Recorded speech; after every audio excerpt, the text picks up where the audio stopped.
Hey there, welcome back. This morning we are going to teach you how to spring roll. First, we are going to make what my honey calls Ukrainian trains, but I call them Irish cannons.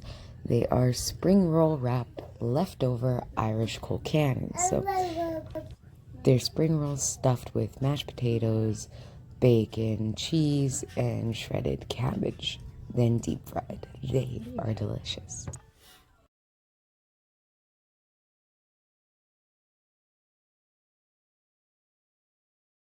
Next, I couldn't decide what else to roll up in my spring rolls, so I found some marshmallows and chocolate chips in my cupboards and decided to make a s'mores spring roll. While I'm making the s'more ones, my honey is beside me making spring rolls out of pepperoni and cheese sticks and some just plain Velveeta cheese ones.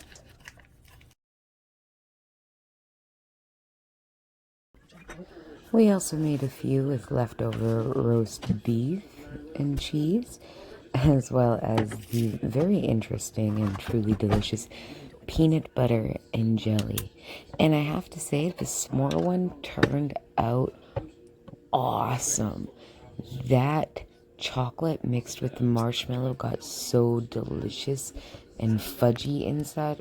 You've got to try a s'mores spring roll. It smells good. Try the peanut butter and jelly one too. It's certainly interesting.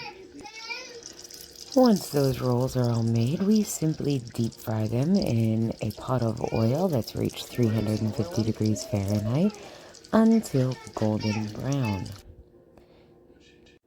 And then cut in half and admire the beautiful cross sections. If you like this video or even learned something, give it a like. Hit that subscribe button. You know you want to.